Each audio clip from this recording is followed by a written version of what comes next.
بسم اللہ الرحمن الرحیم۔ السلام علیکم ورحمۃ اللہ وبرکاتہ۔ میں ہوں محمد صادق شاہ اور آپ دیکھ رہے ہیں صادق ٹی وی یوٹیوب چینل۔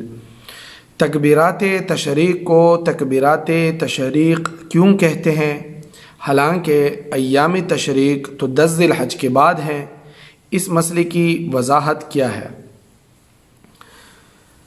اس مسئلے کی وضاحت یہ ہے کہ چونکہ یہ تکبیرات اللہ اکبر لا الہ الا اللہ اللہ اکبر واللہ اکبر وللہ الحمد، یہ تکبیرات 9 ذی الحج کی فجر کی نماز کے بعد سے شروع ہوتے ہیں، ایام تشریق کے آخری دن یعنی 13 ذی الحج کی شام تک یعنی عصر کی نماز تک پڑھی جاتی ہے۔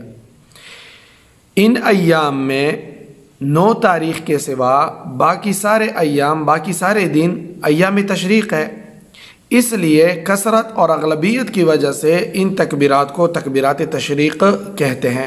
9 ذی الحج بھی اس میں شامل ہو جاتا ہے، اگرچہ ان تکبیرات کے حکم میں ایک دن ایام تشریق سے پہلے کا یعنی 9 ذی الحج کا بھی شامل ہے۔ یعنی 9 ذی الحج کی فجر سے تکبیرات تشریق کا آغاز کرنا احناف کے نزدیک، حنفیہ کے نزدیک مفتابہی قول ہے، اسی پر فتویٰ ہے۔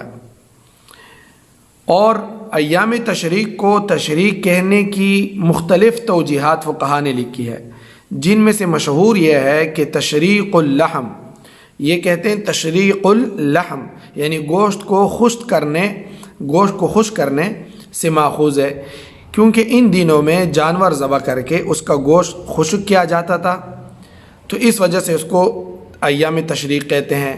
یا شروق الشمس یعنی سورج کے طلوع ہونے کا یعنی نماز عید کے لیے سورج چڑھنے کا انتظار کرنے وغیرہ کا مطلب ہے۔ لیکن ایک بات یاد رہے کہ ان تکبیرات کے اوقات کا تعین میں اصل ایام تشریق ہی نہیں بلکہ وہ صریح احادیث ہے، جن میں نبی کریم صلی اللہ علیہ وسلم سے یہ ثابت ہے کہ آپ صلی اللہ علیہ وسلم یوم عرفہ یعنی 9 ذی الحج کی فجر سے ایام تشریق کے آخری دن کے عصر یعنی 13 ذی الحج کی عصر تک یہ تکبیرات ادا فرماتے تھے۔ اس لیے احناف کا مفتبہی قول ان روایات کی بنا پر یہی ہے کہ ان تکبیرات کا وقت یوم عرفہ یعنی 9 ذی الحج کی فجر سے ایام تشریق کے آخری دن یعنی 13 ذی الحج کی عصر کی نماز تک ہے۔ تکبیرات تشریق ہر نماز کے بعد مردوں پر متوسط آواز میں پڑھنا واجب ہے، ایک مرتبہ پڑھنا بلند آواز سے یعنی متوسط درمیان آواز سے پڑھنا واجب ہے، البتہ عورتیں آہستہ سے کہیں۔ اکثر عورتوں کو یہ تکبیرات یاد نہیں رہتی اور نہ یاد ہو سکتی ہے، تو لہٰذا وہ اپنی نماز کی جگہ پر کسی کاغذ پر لکھ کر بڑے حروف میں اور اس کو چسپا کر دیں، پھر جب نماز سے فارغ ہو تو اس کو دیکھ کے پڑھے۔ تکبیرات تشریق امام، مقتدی، مسبوق جس کی کوئی رکعت رہ گئی ہو اور منفرد یعنی جو نماز سے بالکل رہ گیا اکیلے میں نماز پڑھ رہا ہے، شہری، دیہاتی، مقیم، مسافر، مرد اور عورت سب پر واجب ہے۔ حضرات فقہائے کرام کے نزدیک یہی قول مفتبہی ہے، اسی پر فتویٰ ہے، اس لیے تمام افراد کو تکبیرات تشریق ہر فرض نماز کے بعد کہہ لینی چاہیے۔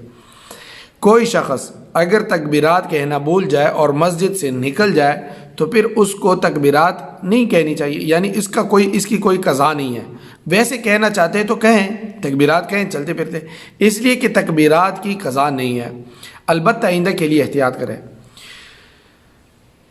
ان دنوں میں بھی تکبیرات کی 2 قسمیں ہیں، یعنی ذی الحج شروع ہوتے ہی تو تکبیرات کی 2 قسمیں، ایک ہے مطلق یعنی چلتے پھرتے اٹھتے بیٹھتے دن رات میں کسی بھی وقت آپ تکبیرات تشریق پڑھیں، اللہ اکبر لا الہ الا اللہ اللہ اکبر وللہ الحمد پڑھتے جائیں، ثواب ہے، اس کا الگ اجر اور ثواب ملے گا۔